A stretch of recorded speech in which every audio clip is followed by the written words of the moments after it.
تبارك الذي بيده الملك وهو على كل شيء قدير. وبركاته. الحمد لله رب العالمين، والصلاة والسلام على رسوله الكريم، أما بعد، فأعوذ بالله من الشيطان الرجيم. بسم الله الرحمن الرحيم. قل هو الله أحد الله الصمد لم يلد ولم يولد ولم يكن له كفوا أحد. وقال تعالى: وإنك لعلى خلق عظيم. وقال تعالى: وما أرسلناك إلا رحمة للعالمين. وقال تعالى: لقد كان لكم في رسول الله أسوة حسنة. الآية. وقال النبي صلى الله عليه وسلم: تركت فيكم أمرين لن تضلوا ما تمسكتم بهما كتاب الله وسنة رسوله، وفي رواية أخرى وسنة نبي، رواه وفي الموطأ إمام مالك. হামদ সানার পর আজকের আয়োজিত আস-সুন্নাহ কনভেনশনের সম্মানিত সভাপতি মহাশয়, আমন্ত্রিত উলামায়ে দ্বীন এবং মূল লক্ষ্য ও উদ্দেশ্য আজকের মধ্যমণি জন শ্রোতা মণ্ডলী, আপনারা আন্তরিক অভিনন্দন এবং ইসলামিক অভিবাদন পুনর্বার জ্ঞাপন করছি। আসসালামু আলাইকুম ওয়া রাহমাতুল্লাহি ওয়া বারাকাতুহু। আলহামদুলিল্লাহ, আল্লাহর শুকরিয়া আদায়ের পর আমি আপনাদের কাছে ক্ষমা চেয়ে নিচ্ছি যে বাগজোলা আইডিয়াল ওয়েলফেয়ার ট্রাস্ট আয়োজিত আস-সুন্নাহ কনভেনশনে আপনাদেরকে আমরা পরিপূর্ণভাবে আসন দিতে পারিনি। আমরা আলহামদুলিল্লাহ পরিকল্পনা করছি এবং আলোচনা ছাড়াই এক প্রকার কথা দিচ্ছি, অল্প দিনের মধ্যে আপনাদের এই সাড়া, এই জাগরণকে আমরা ইনশাআল্লাহ পুনর্বার সাধুবাদ জানাবো। সেই দিন ইনশাআল্লাহ আমরা অন্ততপক্ষে 1000 চেয়ার যাতে আপনারা আসন পেতে পারেন এবং আরো সুন্দর পরিবেশে ইসলামকে জানতে, বুঝতে এবং ইসলামকে মেনে চলতে পারেন, আমরা ইনশাআল্লাহ ওয়াদাবদ্ধ। আল্লাহ তৌফিক দাতা, তিনি আমাদের তৌফিক দান করুন, আমিন। আজকের ডাক আস-সুন্নাহ কনভেনশন। অনেক জলসা, কনফারেন্স, সম্মেলন হয়ে থাকে, কিন্তু আস-সুন্নাহ কনভেনশন কেন? সূরা ইসরা আয়াত নম্বর 81, ওয়াকুল জাল হক ওয়া যাহাকাল বাতিল ইন্নাল বাতিলা কানা যাহুকা। সত্য আগত, মিথ্যা বিলুপ্ত। সত্য দিয়ে মিথ্যাকে সরানো হয়, চূর্ণ বিচূর্ণ করা হয়। অনুনাজ্জিলু মিনাল কুরআন মা হুয়া শিফাউ ওয়া রাহমাতুল লিল মুমিনিন। মানব জাতির জন্য সব সমস্যার সমাধান করবে রহমত হিসেবে পবিত্র কোরআনকে মুমিনদের জন্য ধার্য করা হয়েছে।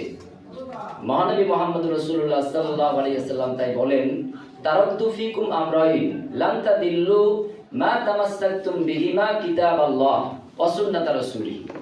একদিন হয়তো আমি থাকবো না তোমাদের মাঝে, কিন্তু আমি তোমাদের মাঝে দুটি জিনিস রেখে যাচ্ছি। এক, কিতাব আল্লাহ, আল্লাহর কোরআন। সূরা ফাতিহা বিসমিল্লাহ থেকে মিনাল জিন্নাতি ওয়ান নাস, সূরা নাসের শেষ আয়াত পর্যন্ত, ওয়া সুন্নাত রাসূলি, এবং আমি আল্লাহ প্রেরিত মুহাম্মদুর রাসূলুল্লাহ সাল্লাল্লাহু আলাইহি সাল্লামের জীবন আদর্শ, জীবন কর্ম। যদি তোমরা এই দুটিকে ধারণ করো, লান তাদিল্লু, আর যাই হও পথভ্রষ্ট হবে না, বিপদগামী হবে না, জান্নাত থেকে বঞ্চিত হবে না, জাহান্নামের বাসিন্দা হবে না, তোমরা নাজ ও নিয়ামতপূর্ণ জান্নাতে প্রবেশ করতে পারবে। তাই আজকে আমাদের ডাক আস-সুন্নাহ কনভেনশন। এটা অন্য কোনো স্লোগান নয়, কোনো পার্টি, কোনো দলের স্লোগান নয়। বন্ধুবর শ্রোতাভাজন মুস্তাফা ভাই বলছিলেন সূরা ফুসসিলাত আয়াত নম্বর 33, ওয়ামান আহসানু কাওলাম মিম্মান দাআ ইলাল্লাহ ওয়া আমিলা সলিহা ওয়া ক্বালা ইন্নানী মিনাল মুসলিমিন। ওই কথাই সর্বশ্রেষ্ঠ যে মানুষকে এক আল্লাহর দিকে ডাকে, নিজের দিকে নয়, দলের দিকে নয়, মতবাদের দিকে নয়, এক আল্লাহর দিকে। ওয়া আমিলাস সালিহা, আর সে ভালো কাজ করে। ইন্নানি মিনাল মুসলিমিন, আর সে বলে আত্মসমর্পিত জনদের আমি একজন, অর্থাৎ আমি একজন মুসলিম। সূরা বাকারা আয়াত নম্বর 131। ইদ ক্বালা লাহু রাব্বুহু আসলিম, স্মরণ করো ইব্রাহিমের কথা। সে অনেক চিন্তা ভাবনা করছিল, পাহাড় ক্ষমতাশালী, সমুদ্র শক্তিশালী, সূর্য শক্তি সম্পন্ন, চন্দ্র আলোক উজ্জ্বল দৃষ্টান্ত। আল্লাহ বললেন, ইব্রাহিম এসব অমূলক চিন্তা ভাবনা বাদ দাও, আর আমি আল্লাহ, আমি স্রষ্টা, আমার প্রতি আত্মসমর্পণ করো। ইব্রাহিম আলাইহিস সালাম বললেন, ক্বালা আসলামতু লিরাব্বিল আলামিন, বিশ্বজাহানের প্রতিপালক আপনি যাহা বলবেন আমি তাহা মেনে নিলাম, আপনি যাহা নিষেধ করবেন আমি তাহা পরিত্যাগ করলাম। ইব্রাহিম আলাইহিস সালাম মিল্লাত আবিকুম ইব্রাহিম ওয়া সাম্মাকুমুল মুসলিমিন, এই যে আজকে আমরা মুসলিম জাতি, মুসলিম উম্মাহ, আমাদের জাতির জনক ইব্রাহিম আলাইহিস সালাম। আমি আপনি আমার আপনার জীবনে ইব্রাহিমের সুন্নাহ এবং তারই ধারাবাহিকতায় সর্বশেষ চূড়ান্ত আখিরি নবী মুহাম্মদুর রাসূলুল্লাহ সাল্লাল্লাহু আলাইহি ওয়াসাল্লামের সুন্নাহ কতটুকু পালন করি। এই সুন্নাহ কোরআন আল্লাহ যে সরাসরি নাজিল করেছেন এবং এই কোরআন যেভাবে নবী সাল্লাল্লাহু আলাইহি ওয়াসাল্লাম বুঝিয়েছেন সেইভাবেই যেন আমরা বুঝতে পারি, তারই একটি ডাক, তারই একটি ব্যবস্থাপনা আইডিয়াল ওয়েলফেয়ার ট্রাস্ট কর্তৃক আস-সুন্নাহ কনভেনশন। আল্লাহ আমাদেরকে কবুল করুক, আমিন সুম্মা আমিন। আজ আমি আপনাদের সামনে কথা বলতে চাই মানব জীবনে নবী সাল্লাল্লাহু আলাইহি সাল্লামের আদর্শ এই বিষয়ে। আচ্ছা, একটা ছোট্ট জিজ্ঞাসা, আজকে আমরা এখানে যতজন আছি আলহামদুলিল্লাহ সবাই আমরা পোশাক পরে আছি। যদি এখানে ছোট একটা বাচ্চা 5 বছর বয়স পোশাক ছাড়া থাকে, তাহলে আমাদের কাছে একটু অশোভনীয় মনে হবে, যে পরিবেশটা একটু খারাপ হয়ে গেল। কেন এই 5 বছরের বাচ্চাটা এখানে পোশাক ছাড়া আসলো? আর যদি পোশাক ছাড়া একজন প্রাপ্তবয়স্ক মানুষ হয়, আমরা ভাবতেই পারবো না সেই পরিবেশটা কি হবে। আলহামদুলিল্লাহ এখানে এমন কেউ নেই। মানব জীবনে যদি নবী আদর্শ না থাকে, তাহলে মানুষটা উলঙ্গ, মানুষটা পোশাক ছাড়া, মানুষটা সম্মান ছাড়া, মানুষটা ইজ্জত ছাড়া। এই শারীরিক পোশাক এ কতটুকু? আপনি বাথরুমে যে এর থেকে অবকাশ পেয়ে যেতে পারেন, একটা দেয়ালের ভিতরে অবকাশ পেতে পারেন, কিন্তু নবী আদর্শ আপনার জন্ম থেকে মৃত্যু পর্যন্ত, ব্যক্তি থেকে পরিবার, সমাজ, রাষ্ট্র জীবন, এমনকি জান্নাতে পৌঁছানো পর্যন্ত নবী আদর্শ প্রয়োজন। এই নবী আদর্শ আমাদের জীবনে নেই বললেই চলে। তাই আইডিয়াল ওয়েলফেয়ার ট্রাস্টের ডাক আস-সুন্নাহ কনভেনশন। ইনশাআল্লাহ এরপর আমরা এর থেকে উচ্চ ডাক দেওয়ার চেষ্টা করব। যদি আপনারা এটাকে এইভাবে সাড়া দেন, আল্লাহ কবুল করুক। আবার বলে আমিন সুম্মা আমিন। মানব জীবনে নবী আদর্শ কতটা গুরুত্বপূর্ণ। আমাদের একটা সুন্দর দেহ অবয়ব আল্লাহ দিয়েছেন, 2টি হাত, 2টি পা, 2টি চোখ, 2টি কান, এই সুন্দর অবয়ব, দেহ, আকৃতি, মাশাআল্লাহ আলহামদুলিল্লাহ কত চমৎকার। কিন্তু আল্লাহ সুবহানাহু ওয়া তাআলা এমন একজন সন্তান আপনাকে দিলেন, যে সন্তানের দেহ আছে, শুধুমাত্র এই গলা থেকে উপরের অংশটা নেই। আপনি তাকে কতটুকু সেবা যত্ন করবেন? বড় জোর একটা সাদা কাফনে পেঁচাবেন, এরপর জানাজা দেবেন, তারপর আপনি তাকে কবরস্থ করে আসবেন। এই পৃথিবীতে আপনার বাড়িতে 1 দিন, 2 দিন, 1 সপ্তাহ অবকাশ নেই থাকার। মানব জীবনে যদি নবী আদর্শ না থাকে, তাহলে ওই মানুষটা হলো ব্রেনহীন, কল্লাহীন, মাথাহীন। তার এই পৃথিবীতে চলার 1 সেকেন্ড ক্ষমতা নেই। আল্লাহ সুবহানাহু ওয়া তাআলা পবিত্র কোরআনে একথা বারংবার ইরশাদ করেছেন। আমরা উপলব্ধি করতে পারিনি নবী জীবন আমাদের জন্য কতটা প্রয়োজন এবং কতটা গুরুত্বপূর্ণ। আল্লাহ সুবহানাহু ওয়া তাআলা তাই পবিত্র কোরআনে বলছেন, ওয়ামা আরসালনাকা ইল্লা রাহমাতাল লিল আলামিন, গোটা বিশ্ববাসীর জন্য তাকে দয়া স্বরূপ প্রেরণ করা হয়েছে। কিসের দয়া? আমাদেরকে কি তিনি 1 কোটি টাকা দিয়ে গেছেন? 1 লক্ষ টাকা অ্যাকাউন্টে দিয়ে গেছেন? কি দয়া আমাদেরকে করেছেন? তিনি আমাদেরকে পার্থিব জীবনের কল্যাণ, মুক্তি এবং পরকালীন জীবনে জাহান্নামের ভয়াবহ শাস্তি থেকে বাঁচার একটা পথ বাতলে দিয়ে গেছেন, যেটা আমরা প্রতিনিয়ত প্রতি সালাতে, নামাজে আমরা পাবন্দী হয়ে বলি, ইহদিনাস সিরাতাল মুস্তাকিম। আল্লাহ সুবহানাহু ওয়া তাআলা এই সিরাতাল মুস্তাকিম মুহাম্মদ সাল্লাল্লাহু আলাইহি সাল্লামকে উপহার দিয়েছেন। মুহাম্মদ সাল্লাল্লাহু আলাইহি সাল্লাম আমার আপনার কাছে উপস্থাপন করেছেন। আজ আমরা সুন্নাহ কনভেনশনের মাধ্যমে সেই সুন্নাহ সিরাতাল মুস্তাকিম গোটা মানব সমাজের সামনে উপস্থাপন করতে চাই। আল্লাহ সুবহানাহু ওয়া তাআলা সূরা আহজাবের 21 নম্বর আয়াতে তাই বলেন, লাকাদ কানা লাকুম ফি রাসূলিল্লাহ উসওয়াতুন হাসানাহ। ওই রাসূলের মধ্যে তোমাদের জন্য উৎকৃষ্ট আদর্শ রয়েছে, মানব জীবনের মডেল, আদর্শ, স্যাম্পল মুহাম্মদ সাল্লাল্লাহু আলাইহি সাল্লাম। আল্লাহ সুবহানাহু ওয়া তাআলা মুহাম্মদ সাল্লাল্লাহু আলাইহি সাল্লামকে কেন ধার্য করে দিলেন? পৃথিবীতে অসংখ্য মানুষ আছে আল্লাহর সৃষ্টির মধ্যে, তাদেরকে তিনি মডেল করলেন না, আদর্শ করলেন না। আল্লাহ সুবহানাহু ওয়া তাআলা বলেন সূরা কলম আয়াত নম্বর 4, ওয়া ইন্নাকা লাআলা খুলুকিন আযীম। আদর্শের দিক থেকে সর্বশ্রেষ্ঠ মুহাম্মদ সাল্লাল্লাহু আলাইহি সাল্লাম, তাই তোমাদের জন্য ধার্যকৃত মুহাম্মদ সাল্লাল্লাহু আলাইহি সাল্লামের আদর্শ সবকিছু মুহাম্মদ সাল্লাল্লাহু আলাইহি সাল্লামের সাথেই মিল করা হবে। আমি যদি এখানে বলি যে আপনারা আজকের এই হল রুমে কানায় কানায় মানুষ, প্রত্যেকের হাতে একটা করে পেন, একটা করে খাতা দিলাম, আর আমি বললাম 50 + 50 = সঠিক উত্তরটা লেখে। আলহামদুলিল্লাহ আপনারা সবাই জ্ঞানী পণ্ডিত মানুষ, আপনারা সবাই সঠিক উত্তর লিখলেন। আবার অপরদিকে আমি যদি আপনাদেরকে প্রশ্ন করি 50 + 50 = ভুল উত্তর লিখুন, আপনারা যতজন আছেন তত রকম লিখলেন। বাতিল বা ভ্রান্ত এটা অনেক রকম হয়, বহু রকম হয়, হরেক রকম হয়, এক এক জায়গায় এক এক রকম। কিন্তু আল্লাহ সুবহানাহু ওয়া তাআলা তিনি তার যে সিরাতাল মুস্তাকিম মানব জীবনের জন্য ধার্য করে দিলেন, মুহাম্মদ সাল্লাল্লাহু আলাইহি সাল্লামের আদর্শ, সেটা এক এবং অভিন্ন করে দিলেন, যার কোনো বৈপরীত্য পাবে না। কারণ তিনি ব্যক্তি স্বার্থ চরিতার্থের লক্ষ্যে কোনো কিছুই করেননি। নিজ জন্মভূমি ত্যাগ করেছেন, হিজরত। তিনি তার আত্মীয় স্বজন কিংবা প্রতিপত্তিশালী যারা, তাদের কাছে নির্যাতনের শিকার হয়েছে, তারপরেও তাদের জন্য তিনি অভিসম্পাদ করেননি, বরদোয়া দেননি।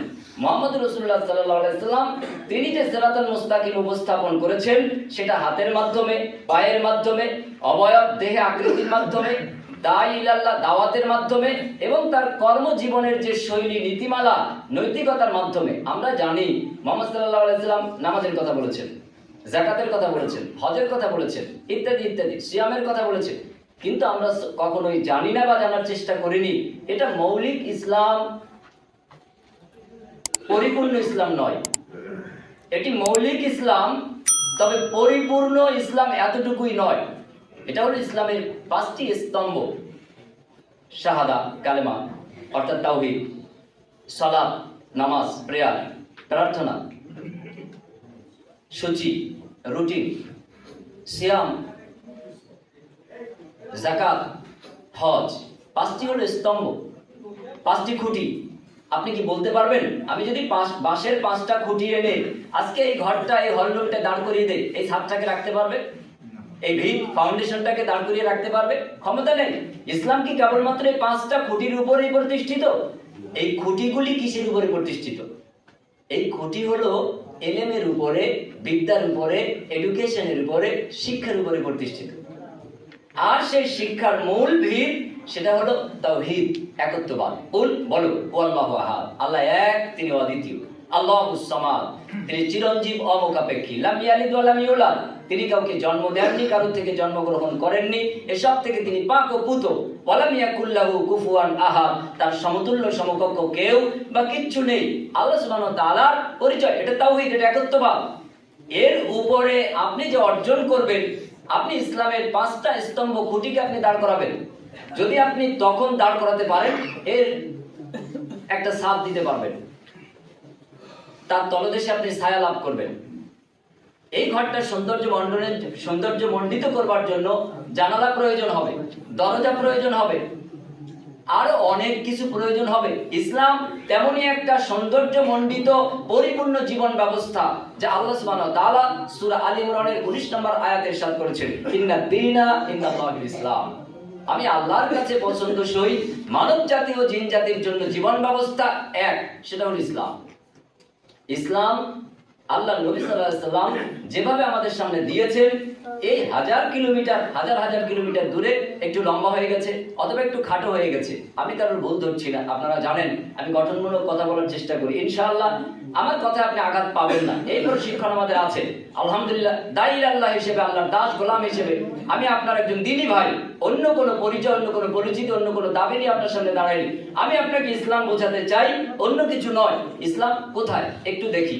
পবিত্র কোরআনে তো ইসলাম আছে, কিন্তু কোরআনে কিসের কথা বলেছে আমরা একটু দেখবো। আপনি যদি দেখতে চান তাহলে আল্লাহ সুবহানাহু ওয়া তাআলা সূরা আলী ইমরান 31 নম্বর আয়াত, মুহাম্মদ 33 নম্বর আয়াত, নিসা 59, 80, 92 নম্বর আয়াত, কলাম 4, আম্বিয়া 107, সাবা 28, মুয়াত্তা 1594 নম্বর হাদিস, যেটা আমি বলেছি ইসলাম কিভাবে আছে, রাসূল কিভাবে দিয়েছেন আপনি বুঝতে পারবেন। আর আমাদের সমাজ ব্যবস্থা ইসলাম কেমন আছে, যে যেমন চায়, যে যেমন ইসলাম চাই, আমাদের সমাজে ইসলাম তেমন আছে। কিন্তু আল্লাহর নবী সাল্লাল্লাহু আলাইহি ওয়াসাল্লাম প্রকৃত ইসলাম পেয়েছিলেন এবং মানুষের কাছে বিতরণ করেছিলেন, যে ইসলামে মানুষ দলে দলে এসেছিলেন এবং তারা কল্যাণ লাভ করেছিলেন। আর আমরা যে ইসলামে প্রবেশ করি সেটা দলাদলি, সেটা কোন্দল, আত্মকলহ, পরনিন্দা, হিংসা, অনেক রকম। আমি যেমন বলি আপনি জান্নাতে যেতে পারবেন, তবে আমার ফর্ম ফিল আপ করে যেতে হবে। ইসলাম এমন কিছু বলেনি, আপনি যদি আলহামদুলিল্লাহ আল্লাহ সুবহানাহু ওয়া তাআলার পবিত্র কালাম এটা মেনে চলেন, যেভাবে নবী সাল্লাল্লাহু আলাইহি সাল্লাম বুঝেছেন, বুঝিয়েছেন, তদ্রূপ ভাবে আপনি জান্নাতি। আল্লাহ সুবহানাহু ওয়া তাআলা আপনাকে এই সহজ এবং সরল পথ দিয়েছে, যার মধ্যে কোনো বক্রতা নেই, ডানে বামে বেঁকা কোনো কিছুই নেই, একেবারে প্রশস্ত রাস্তা। আল্লাহ বলবেন ইয়া আইয়াতুহান নাফসুল মুতমাইন্না, হে প্রশস্ত হৃদয়ের অধিকারী, এসো ফাদখুলি জান্নাতি, জান্নাতে প্রবেশ করো। ফাদখুলি ফি ইবাদি ওয়াদখুলি জান্নাতি, ইবাদত করেছো বিনিময়ে জান্নাতে প্রবেশ করো।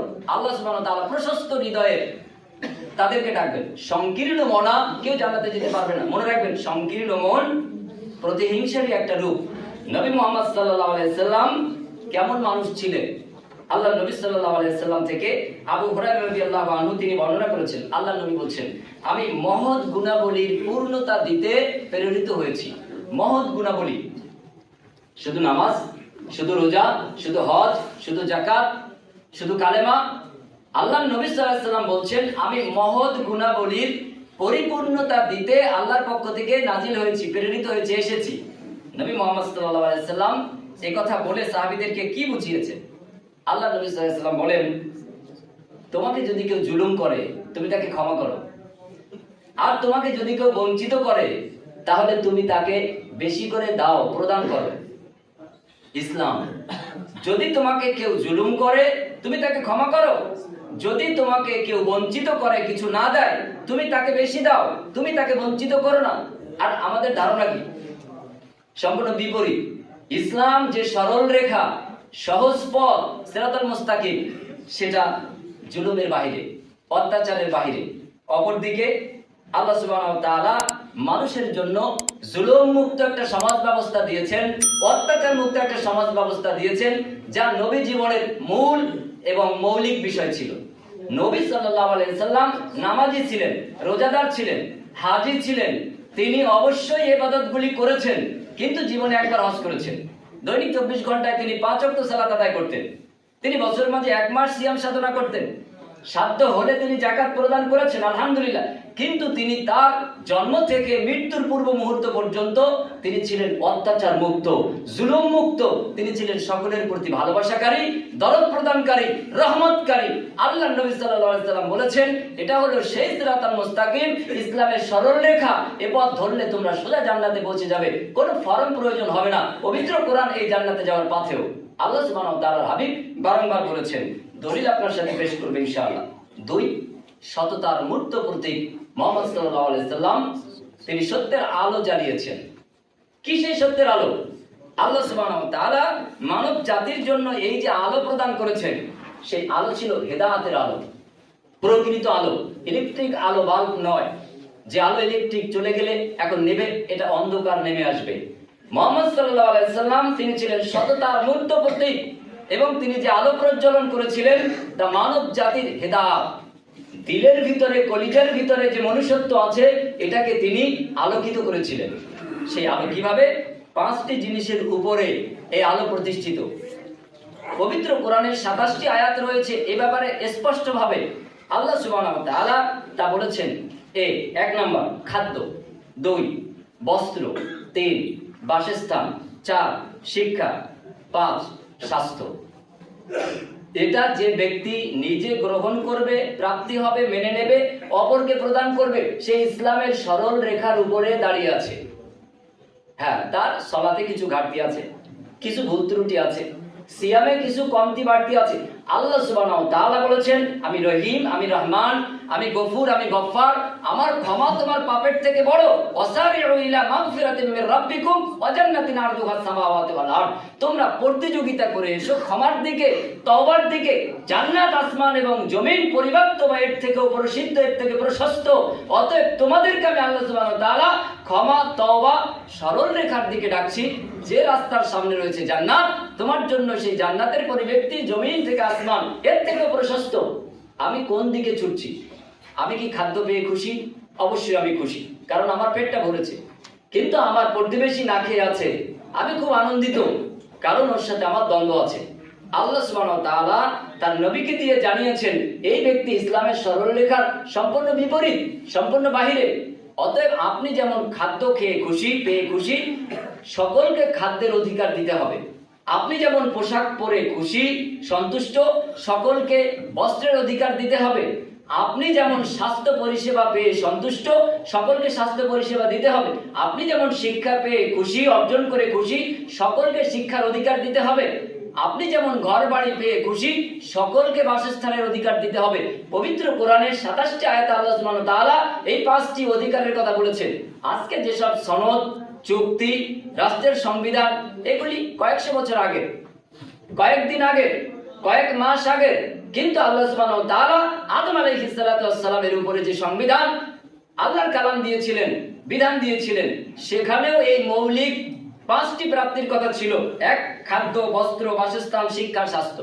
অবশ্যই যদি আপনি মাথায় টুপি দিয়ে, মুখে দাড়ি রেখে, নামাজ পড়ে, রোজা রেখে অন্যকে যদি আপনি বস্ত্র থেকে বঞ্চিত করেন, তাহলে আপনি ইসলাম সরল রেখার বাইরে আছেন, আপনি ইসলামের উপরে নেই। ইসলাম বলছে, যদি আপনি এই ব্যাপারে আয়াতগুলি দেখেন, ইনশাআল্লাহ আপনি পেয়ে যাবেন। সূরা বাকারার 119 নম্বর আয়াতে তাফসীর ইবনে কাসিরে দেখবেন। তাছাড়া আরো 26টি আয়াতে পরিষ্কারভাবে আল্লাহ সুবহানাহু ওয়া তাআলা 5টি অধিকার আপনি যতদিন বেঁচে থাকবেন আপনার জন্য ধার্য করেছেন, আপনার প্রতিবেশীর জন্য আল্লাহ সুবহানাহু ওয়া তাআলা ধার্য করে দিয়েছেন। মহানবী মুহাম্মদ রাসূলুল্লাহ সাল্লাল্লাহু আলাইহি সাল্লাম তিনি একদা দাঁড়িয়ে আছেন। এমত অবস্থায় একজন ব্যক্তি আসলেন আর মুহাম্মদ সাল্লাল্লাহু আলাইহি সাল্লামকে জিজ্ঞেস করলেন যে এই সমাজের নিকৃষ্ট মানুষকে? আল্লাহ নবী সাল্লাল্লাহু আলাইহি সাল্লাম তার প্রশ্নটা শুনে তিনি একটু ঘরের মধ্যে ঢুকে গেলেন আর আয়েশা সিদ্দিকা রাদিয়াল্লাহু আনহাকে তিনি যে একটা মন্তব্য শোনালেন। একটু পরে মুহাম্মদ সাল্লাল্লাহু আলাইহি সাল্লাম বেরিয়ে আসলেন আর লোকটাকে সবথেকে ভালো আসন দিলেন, তার সাথে সুন্দর ব্যবহার করলেন। এরপর ওই ব্যক্তি মুহাম্মদ সাল্লাল্লাহু আলাইহি সাল্লামকে একটা জিজ্ঞেস করলো পুনর্বার। আল্লাহ নবী সাল্লাল্লাহু আলাইহি সাল্লাম জবাব দেওয়া থেকে বিরত থাকলেন। আয়েশা সিদ্দিকা রাদিয়াল্লাহু আনহা তিনি মুহাম্মদ সাল্লাল্লাহু আলাইহি সাল্লামকে ঘরে পেয়ে এরপর জিজ্ঞেস করলেন, ইয়া রাসূলুল্লাহ, আপনি তো ওই লোকটা সম্পর্কে এরূপ মন্তব্য করেছিলেন, কিন্তু আপনি তাকে সবথেকে ভালো আসনটা কেন দিলেন? আর আপনি তার সাথে এত ভালো উত্তম ব্যবহার কেন করলেন? রাসূলুল্লাহ সাল্লাল্লাহু আলাইহি সাল্লাম বললেন, আয়েশা শোনো, সবথেকে নিকৃষ্ট মানুষ হলো সে যার জবান সবথেকে খারাপ, ফাহিশা কথা বলে, সবথেকে নিকৃষ্ট আওয়াজ বার হয়, ভাষা বার হয়, এ হলো সবথেকে নিকৃষ্ট। আয়েশা সিদ্দিকা রাদিয়াল্লাহু আনহা এই কথাটি সাহাবীদের সাথে খুব বেশি বর্ণনা করতেন, খুব বেশি প্রকাশ করতেন, কারণ মানুষের অনিষ্টতার সবথেকে ভয়াবহ অস্ত্র হলো এই জবান। আপনি কি জানেন এই পৃথিবীতে যত মানুষ আত্মহত্যা করে কোন অস্ত্রের আঘাতে আত্মহত্যা করে? আপনি হয়তো ভাববেন পারমাণবিক অ্যাটম, আপনি হয়তো ভাববেন AK-47, না। আপনি হয়তো ভাববেন কচার লাঠি, না। এই মুখ নামক, জবান নামক অস্ত্র, এটা এত শক্ত, এত ক্ষতিকারক। আপনি আপনার মেয়েকে বললেন একটা শক্ত কথা, সে হজম করতে পারলো না, আম গাছের ডালে দড়ি গলায় দিয়ে আত্মহত্যার পথ বেছে নিল। আপনি ওই সন্তানকে একসময় লাঠি পেটা করেছিলেন, চামড়া কেটে গেছে, সে চিকিৎসার জন্য স্বাস্থ্য কেন্দ্রে ছুটে গেছে, কিন্তু আপনি এমন মারাত্মক একটা অস্ত্র ব্যবহার করেছেন, জবান, মুখ, সে কিন্তু আর চিকিৎসার জন্য যায়নি, একেবারে পরপারে পা। চিন্তা করেছেন আপনি স্বামী স্ত্রীকে এত মারাত্মক একটা কথা বললেন, সে হজম করতে পারেনি, আর এক ডালা বিষ পান করে সে আত্মহত্যার পথ বেছে নিল। সব থেকে ভারী নিকৃষ্ট অস্ত্র, শক্ত অস্ত্র, মরণাস্ত্র, সেটা হলো জবান। রাসূলুল্লাহ সাল্লাল্লাহু আলাইহি ওয়াসাল্লাম বললেন, সব থেকে নিকৃষ্ট মানুষ ওই ব্যক্তি যে ব্যক্তির জবান খারাপ, মুখ খারাপ। আজকে খুব লজ্জা হয় যখন আপোষে কথা বলি আমরা, অর্থাৎ মুসলিম, তখন ফাহেসা কথা বলি। দাদু, নাতি, নাতনি, প্রাপ্তবয়স্কা গল্প হচ্ছে, এত ফাহেসামূলক যা পাশে শোনা অসম্ভব, মাইকে বলা দুরূহ ব্যাপার, সম্ভবই না আমার দ্বারা, এত লজ্জাস্কর ব্যাপার। এটা মারাত্মক অস্ত্র। রাসূলুল্লাহ সাল্লাল্লাহু আলাইহি ওয়াসাল্লাম বলেছেন, তুমি যদি তোমার জবানকে খারাপ ভাবে ব্যবহার করো, তাহলে এই হাদিসের আলোকে এটা প্রমাণিত হয় আবু দাউদের শব্দ অনুযায়ী যে তুমি ইসলামের সরল রেখা থেকে বেরিয়ে গেছো। আপনি কি জানেন, যত দামি যান তত রিস্ক বেশি। সাইকেলে চলবেন, অ্যাক্সিডেন্টে একটু চামড়া কেটে যেতে পারে, হাড় ভাঙা সম্ভাবনা আছে তবে কম। কিন্তু বাইকে যদি অ্যাক্সিডেন্ট করেন, তাহলে হাড় ভাঙবে, মাথাও ফাটতে পারে, মৃত্যু ঘটে যেতে পারে। আচ্ছা, আপনি যদি বিমানে চড়ে অ্যাক্সিডেন্ট করেন, তাহলে কি আপনার দেহটা এইভাবে আস্ত থাকবে, না ধুলো হয়ে যেতে পারে? যত দামি, যত গতি বেশি, তত ভয়ঙ্কর অবস্থা হতে পারে। আপনি কি লক্ষ্য করেছেন, আপনাকে আল্লাহ সুবহানাহু ওয়া তাআলা আপনার এই জীবন ধারণের জন্য সবথেকে শক্তিশালী একটা যান, একটা যাতায়াত ব্যবস্থা দিয়েছে, যা দিয়ে আপনি আপনার শত্রুকে মিত্র বানাতে পারেন, আপনার মিত্রকে শত্রু বানাতে পারেন, সেটা হলো জবান। আল্লাহ সুবহানাহু ওয়া তাআলা তাই মানব জাতিকে লক্ষ্য করে যেন এটাই বোঝালেন, তোমাদেরকে দুটি হাত, অর্থাৎ সংখ্যায় বেশি দিলাম, দুটি চোখ সংখ্যায় বেশি দিলাম, দুটি কান সংখ্যায় বেশি দিলাম, কিন্তু তোমাদের মুখ, জবান সংখ্যায় কম, একটা দিলাম। তার মানে কাজ করো বেশি, আবিষ্কার করো বেশি, দেখো বেশি, পড়ো বেশি, শোনো বেশি, কিন্তু কথা বলো কম, খাও কম। আমরা কি এটা করি? মাশাআল্লাহ, আমরা এটা করি না, সম্পূর্ণ বিপরীত। যতটা পারি আরেকজনকে বঞ্চিত করে সব পেটে ঢোকাই একেবারে। অথচ আল্লাহ সুবহানাহু ওয়া তাআলা এই কথাই বলেছেন ২৭টি আয়াতে, এই অধিকারগুলি তাদের দিতে হবে। আবার বলছি, খাদ্য, বস্ত্র, বাসস্থান, শিক্ষা, স্বাস্থ্য সকলেরই প্রাপ্তি। আল্লাহ সুবহানাহু ওয়া তাআলা ইসলামকে যে সরল রেখার উপরে প্রতিষ্ঠিত করেছে, বিমান চলে তার একটা রাডার রুট আছে, ফাঁকা আকাশ যেখান দিয়ে সেখান দিয়ে চলে যেতে পারে না, রাডার রুট। এই রুট ধরেই এরোপ্লেন, বিমান গন্তব্যে পৌঁছাবে। যদি রুটের বাইরে যায়, বিপদগ্রস্ত হবে, বিমান ধ্বংস হবে, আগুনে পুড়বে, যাত্রীরাও হত্যা হবে, নিহত হবে। এখন আল্লাহ সুবহানাহু ওয়া তাআলা ইসলামকে যে সরল রেখার উপরে প্রতিষ্ঠিত করলেন, সেটি হলো তিনটি বিষয়। আমরা তো জানি কালেমা, সালাত, সিয়াম, হজ, যাকাত। আর আল্লাহ সুবহানাহু ওয়া তাআলা পবিত্র কোরআনে এবং মুহাম্মদ সাল্লাল্লাহু আলাইহি সাল্লাম ভিন্ন কথা বলছেন, যেটা ইসলামের স্তম্ভ 5টি, কিন্তু এই ঘরের যে ভীম, গ্রেড ভীম, টাই ভীম, এটা কি এই খুঁটির থেকে মর্যাদা কম না বেশি? নিশ্চয়ই আমরা আজকে আধুনিক যুগের মানুষ, আমরা এটা বুঝি খুব বেশি। এই গ্রেড ভীম, টাই ভীম, ফাউন্ডেশন, এটা হচ্ছে এই তিনটি বিষয়। 1, ন্যায়পরায়ণতা, 2, সত্যবাদিতা, 3, আমানতদারিতা। আজকে যদি এখানে প্রশ্ন করা হয়, এই তিনটিরই ঘাটতি 100% মুসলিমদের মধ্যে বেশি। আল্লাহ সুবহানাহু ওয়া তাআলা মানব জাতিকে যে ফাউন্ডেশনের উপরে, টাইভিমের উপরে ঘরটা, ভিতটা গড়তে চেয়েছেন, সেটি হলো ন্যায়পরায়ণ, সত্যবাদী, আমানতদার। মুহাম্মদ সাল্লাল্লাহু আলাইহি সাল্লাম তিনি অবশ্যই নামাজি ছিলেন, তিনি অবশ্যই তাওহীদবাদী ছিলেন, তিনি অবশ্যই রোজাদার ছিলেন, তিনি অবশ্যই যাকাত আদায়কারী ছিলেন, তিনি অবশ্যই হজ করেছিলেন, কিন্তু তার থেকেও কয়েক গুণ, কয়েক শতগুণ, কয়েক কোটি গুণ বেশি ছিলেন ন্যায়পরায়ণ। তিনি কয়েক শতগুণ, কয়েক কোটি গুণ বেশি ছিলেন সত্যবাদী, তিনি কয়েক শতগুণ, কয়েক কোটি গুণ বেশি ছিলেন আমানতদার। মুহাম্মদ সাল্লাল্লাহু আলাইহি সাল্লামের 40 বছর বয়সে তিনি নবুয়ত লাভ করলেন, পড়ো বিসমি রাব্বিকাল্লাযী খালাক ইত্যাদি ইত্যাদি। কিন্তু তার আগে আল্লাহ সুবহানাহু ওয়া তাআলা নিজ দায়িত্বে মুহাম্মদ সাল্লাল্লাহু আলাইহি সাল্লামকে ন্যায়পরায়ণ রূপে তৈরি করেছেন, সত্যবাদী রূপে তাকে আবিষ্কার করেছেন, তৈরি করেছেন। আমানতদার হিসেবে সমাজের কাছে উপস্থাপন করেছেন। আল্লাহ সুবহানাহু ওয়া তাআলা যেদিনকে ওহী পাঠালেন, আল্লাহ নবী সাল্লাল্লাহু আলাইহি ওয়াসাল্লাম ভীতু সন্ত্রস্ত হলেন। তিনি ছুটে গেলেন বাড়িতে, বিবি খাদিজার কাছে বললেন, আমাকে কম্বল দিয়ে আবৃত করো, ঢেকে দাও। তাকে ঢেকে দেওয়া হলো। আর তিনি যখন ভীতু সন্ত্রস্ত অবস্থায় কাঁপতে কাঁপতে কথা বললেন, তখন খাদিজাকে বললেন, খাদিজা বিবি, আমি খুব ধ্বংস দেখেছি, মনে হয় এখনই আমি শেষ হয়ে যাব। খাদিজা রাদিয়াল্লাহু আনহা তিনি তাকে 4টি কথা বলেছিলেন, অভয় দিয়েছিলেন। বিচক্ষণ নারী, মহিয়সী নারী, আল্লাহ যাকে সালাম দিয়েছেন একমাত্র মহিয়সী নারী খাদিজাতুল কুবরা রাদিয়াল্লাহু আনহা, আমাদের উম্মুল মুমিনিন, আমাদের মা খাদিজাতুল কুবরা রাদিয়াল্লাহু আনহা। তিনি মুহাম্মদ সাল্লাল্লাহু আলাইহি ওয়াসাল্লামের আশঙ্কা দূর করার জন্য অভয় বাণী শোনালেন। এক, খাদিজা রাদিয়াল্লাহু আনহা তিনি বললেন, হে নবী মুহাম্মদ সাল্লাল্লাহু আলাইহি ওয়াসাল্লাম, আপনি আত্মীয়তার হক আদায় করেন, অতএব আপনাকে আল্লাহ অসম্মান করবেন না, আপনি ধ্বংস হতে পারেন না। 2, আপনি সত্য কথা বলেন, অতএব আল্লাহ আপনাকে গজব দিয়ে পতিত করবেন না। আপনি কেন ভয় পাচ্ছেন? 3, আপনি অন্যের দায়িত্ব বহন করেন। একটা বোঝা অপারগ একটা মানুষ নিয়ে যাচ্ছে, যে কাজ আজকে কুলিরা করে, মুহাম্মদ সাল্লাল্লাহু আলাইহি সাল্লাম এই কাজ করতেন। তিনি বলতেন, আমি মানুষের রাখাল, সুবহানাল্লাহ বিহামদিহি সুবহানাল্লাহ আযীম। আর আমরা আমির, খলিফা, প্রেসিডেন্ট, সেক্রেটারি, ক্যাশিয়ার, সদস্য। আমি দাবি করেছিল আলা রাব্বুকুমুল আলা ফেরাউন, আমি দাবি করেছিল নমরুদ, আমি দাবি করেছিল হামান, আমি দাবি করেছিল বক্তে নাসর, কুখ্যাত কাফের বেঈমান সর্দারেরা, এরা আমি দাবি করেছিল। মুহাম্মদ সাল্লাল্লাহু আলাইহি সাল্লাম কখনো বলেনি এটা আমি। মুহাম্মদ সাল্লাল্লাহু আলাইহি সাল্লাম বলেছিলেন, আমি মানুষের রাখাল।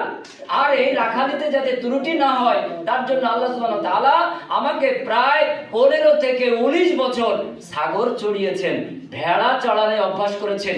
আমাকে আল্লাহ সুবহানাহু ওয়া তাআলা, আমার মালিক, ভেড়া ছাগল চড়ানোর মাধ্যমে ধৈর্য বৃদ্ধি করেছেন। আল্লাহু আকবার, আল্লাহু আকবার। আল্লাহ নবী সাল্লাল্লাহু আলাইহি সাল্লাম তিনি মানুষের রাখাল ছিলেন। চিন্তা করেন আপনি, মানুষের রাখালি করা কঠিন না ছাগলের রাখালি করা কঠিন? এই ছাগলের রাখালি করা অভিজ্ঞতার মাধ্যমে তিনি মানুষকে পরিচালনা করেছেন। রাখাল হিসেবে নিজেকে বিবেচনা করতেন, আমির হিসেবে নয়। মানুষটাকে আমির বলতেন, মানুষটাকে নেতা হিসেবে অনুসরণ করতেন।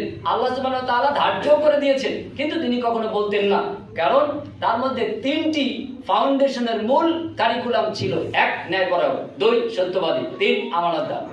মুহাম্মদ সাল্লাল্লাহু আলাইহি সাল্লাম যখন খাদিজাকে বললেন যে আমি বিপদগ্রস্ত, তখন তিনি 4 নম্বর কথা বললেন যে মুহাম্মদ বিন আব্দুল্লাহ, নিশ্চয়ই আপনি ধ্বংস হবেন না, কারণ আপনি বিপদগ্রস্ত মানুষের পাশে থাকেন। আর আমরা কি করি? বিপদগ্রস্ত মানুষ দেখলে সম্পর্ক ছিন্ন করি, খবরদার এর কাছে যাওয়া যাবে না, আমারও বিপদ হতে পারে, অনেক রকম সমস্যা হতে পারে, ইত্যাদি ইত্যাদি, হাজার রকম অজুহাত। আর খাদিজা রাদিয়াল্লাহু আনহা নবীর ভয় দূর করার জন্য মহিয়সী নারী, তিনি বলছেন, হে মুহাম্মদ বিন আব্দুল্লাহ, নিশ্চয়ই আল্লাহ আপনার ক্ষতি করবেন না, আপনি ধ্বংস হবেন না, কারণ আপনি আত্মীয়তার হক আদায় করেন, আপনি সত্য কথা বলেন, অন্যের দায়িত্ব বহন করেন, বিপদগ্রস্ত মানুষের পাশে থাকেন। সহিহ বুখারীর 6982 নম্বর হাদিস এটি। এই হাদিস আপনি কখন, কবে, কোথায়, কিভাবে শুনেছেন? এটি হলো এই ঘরের গ্রেড ভীম, টাই ভীম। যদি এই গ্রেড ভীম না থাকে, 20টা খুঁটি থাকে, এই ঘর কি দাঁড়িয়ে থাকবে? এই ঘর মালিক খুশি হবে? আর আমরা এই ঘরের মধ্যে কানায় কানায় পরিপূর্ণতা দিয়ে ঢুকবো, বলবে এই ঘরের গ্রেড ভীম নেই, টাই ভীম নেই, এর ছাদে উঠলে ভেঙে পড়তে পারে, এখান থেকে বাঁচ। আপনার আমার পিলার আছে, বাঁশের খুঁটি, এতে টালির ঘর রাখতে পারে, টিনের ঘর রাখতে পারে, কিন্তু এই পাথর সিমেন্ট ঢালাই বিশিষ্ট অট্টালিকাকে রাখার ক্ষমতা রাখে না। তো আপনার দৃষ্টিতে ইসলামের 5টা স্তম্ভ হলো বাঁশের 5টা খুঁটি, কিন্তু আল্লাহ সুবহানাহু ওয়া তাআলা পাকাপোক্ত ইসলামের পরিপূর্ণ খুঁটি বিশিষ্ট, ফাউন্ডেশন বিশিষ্ট একটা পরিপূর্ণ সৌন্দর্যমণ্ডিত ঘর ইসলামকে প্রদান করেছেন। আপনি কথা বলবেন, ইসলামের সৌন্দর্য সুঘ্রাণ প্রকাশ পাবে। আপনি চোখ দিয়ে দেখবেন, এর মধ্যে ইসলামের যে তাজাল্লি, এটা প্রকাশিত হবে। আল্লাহ সুবহানাহু ওয়া তাআলা তাই মানব জাতির জন্য এটাই ধার্য করেছেন। আল্লাহ নবী সাল্লাল্লাহু আলাইহি সাল্লাম একদা সাফা নামক একটি পাহাড়ের পাদদেশে গেলেন, আর তিনি যে চিৎকার করে ডাকতে থাকলেন, ইয়া সাবাহা, বিপদ বিপদ বিপদ। আরববাসী একত্রিত হলেন। মুহাম্মদ সাল্লাল্লাহু আলাইহি ওয়াসাল্লাম বললেন, আমি যদি তোমাদেরকে বলি যে পাহাড়ের ওই প্রান্তে শত্রু দল এসে প্রস্তুত হয়ে আছে, এক্ষুনি তোমাদের আক্রমণ করবে, তোমরা কি বিশ্বাস করবে? তারা বলল, হ্যাঁ, আপনি তো সত্যবাদী, কখনো মিথ্যা বলেন না, অবশ্যই এটা বিশ্বাস করব। মুহাম্মদ সাল্লাল্লাহু আলাইহি সাল্লাম তক্ষুনি বললেন, আমি তোমাদের জাহান্নামের ভয় দেখতে পাচ্ছি, সেই বিপদ তোমাদের উপর নেমে আসছে, ওই জাহান্নাম থেকে বাঁচার জন্য বলছি, লা ইলাহা ইল্লাল্লাহ, সত্য এক আল্লাহ ছাড়া অন্য কোনো মাবুদ নেই। যদি এটা তোমরা বিশ্বাস না করো, তোমরা ওই শত্রুর হাতে যে ক্ষতি হবে তার থেকে অনেক অনেক গুণ বেশি ক্ষতিগ্রস্ত হবে। অতএব তোমরা আল্লাহর এই বিধানের দিকে ফিরে এসো। তারা তখন অনেক কথা বলতে থাকলো। সহিহ বুখারী 4971 নম্বর হাদিসে রাসূলুল্লাহ সাল্লাল্লাহু আলাইহি ওয়াসাল্লাম এই কথা বলছেন। সূরা নিসা 58 নম্বর আয়াত, এখানেও আল্লাহ সুবহানাহু ওয়া তাআলা এই কথার সাক্ষ্য প্রদান করেছেন, বিবরণ পেশ করেছেন। আল্লাহ সুবহানাহু ওয়া তাআলা সেখানে বলছেন, ইন্নাল্লাহা ইয়া'মুরু আন তুওয়াদ্দিল আমানাত ইলা আহলিহা, তোমরা তোমাদের কাছে যে আমানত পেয়েছো তা তার হকদার যারা, প্রাপক যারা, তাদের কাছে পৌঁছে দাও। আমানতের খেয়ানত। মুহাম্মদ সাল্লাল্লাহু আলাইহি ওয়াসাল্লাম যখন রাতের অন্ধকারে আল্লাহর নির্দেশে মক্কা থেকে মদিনায় গেলেন, তখন তার বিছানায় আলী বিন আবি তালিব রাদিয়াল্লাহু আনহুকে পাওয়া গিয়েছিল। কিন্তু তার সাথে যে অর্থকড়ি ছিল সেটা সবটাই ছিল মক্কাবাসী আরববাসীর আমানত, জমাকৃত ইসলামিক একটাই ব্যাংক, পৃথিবীর সর্বপ্রথম ব্যাংকিং ব্যবস্থা মুহাম্মদ সাল্লাল্লাহু আলাইহি ওয়াসাল্লাম। আমানতের চূড়ান্ত দৃষ্টান্ত, সত্যবাদিতার চূড়ান্ত দৃষ্টান্ত, ন্যায়পরায়ণতার চূড়ান্ত দৃষ্টান্ত মুহাম্মদ সাল্লাল্লাহু আলাইহি ওয়াসাল্লাম। তাই সূরা নিসার 58 নম্বর আয়াত এবং মুসনাদ আহমদের 3 নম্বর খণ্ডের 135 নম্বর পৃষ্ঠায় একটা হাদিস এসেছে। সেখানে আল্লাহ নবী সাল্লাল্লাহু আলাইহি ওয়াসাল্লাম বলছেন, যার আমানতদারিতা নেই তার দ্বীন নেই। আমানতদারিতা যার নেই তার কোনো ধর্ম নেই, ইসলাম কি কোনো মতবাদী তার নেই। আমানতদারিতা যার আছে তার ইসলাম আছে। তাহলে আপনি চিন্তা করেন, কোন রাডার রুটে, কোন ইসলামী সরলরেখার উপরে আপনি চলছেন, আমি চলছি? সেটা হলো ন্যায়পরায়ণ, সত্যবাদিতা, আমানতদারিতা। রাসূলুল্লাহ সাল্লাল্লাহু আলাইহি ওয়াসাল্লাম সহিহ বুখারী 33 নম্বর হাদিসে এটি বলেছেন এবং সহিহ মুসলিমের 59 নম্বর হাদিসে এটি আছে। আল্লাহ নবী সাল্লাল্লাহু আলাইহি ওয়াসাল্লাম তিনি বলছেন, কাল কিয়ামতের কঠিন ময়দানে, যেদিন কোনো ছায়া থাকবে না, কঠিন বিভীষিকাময় অবস্থা কায়েম হবে, সেই দিন 7 শ্রেণীর মানুষ আল্লাহর আরশের ছায়া তলে স্থান পাবে। তার মধ্যে 1 নাম্বার হলো ইমামুন আদিলুন, ন্যায়পরায়ণ কর্তা, শাসক।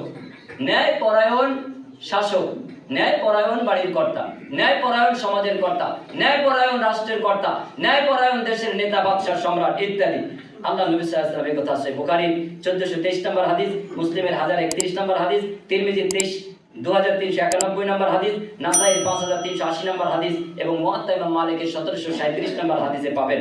সর্বশেষ আল্লাহ সুবহানাহু ওয়া তাআলা মানব জাতিকে যে ভিত্তিতে জান্নাত দেবেন সেটা সম্পূর্ণ আলাদা। তাকওয়ার ভিত্তিতে, আল্লাহকে ভয় করার ভিত্তিতে তিনি দাড়িপাল্লায় মাপবেন কার তাকওয়া বেশি। যে যত বেশি তাকওয়াশীল, আল্লাহ সুবহানাহু ওয়া তাআলা তাকে বেশি জান্নাতের নাজুল নিয়ামত দেবেন এবং জান্নাতে নেবার জন্য তাকে অগ্রাধিকার দেবেন। জান্নাতে যাওয়া হবে তাকওয়ার উপর ভিত্তি করে। তাকওয়া আপনি কিভাবে অর্জন করবেন, তাকওয়াশীল হওয়ার উপায় কি? আল্লাহ সুবহানাহু ওয়া তাআলা তিনি বলছেন, ইন্নাল্লাহা ইয়া'মুরুকুম বিল আদলি ওয়াল ইহসান। আল্লাহ নির্দেশ দিয়েছেন তুমি ন্যায় করো এবং মানুষকে সহযোগিতা করো, তাহলে আল্লাহ সুবহানাহু ওয়া তাআলা তোমাকে ইহসান করবেন। সূরা নাহাল 90 নম্বর আয়াত এবং সূরা হুজরাত 9 নম্বর আয়াতে এর থেকে আরো বিস্তারিত ব্যাখ্যা আল্লাহ সুবহানাহু ওয়া তাআলা করেছেন। নবী সাল্লাল্লাহু আলাইহি সাল্লামকে আল্লাহ সুবহানাহু ওয়া তাআলা চূড়ান্ত নির্দেশ দিয়েছেন, সালাতের, সিয়ামের, হজের দিয়েছেন।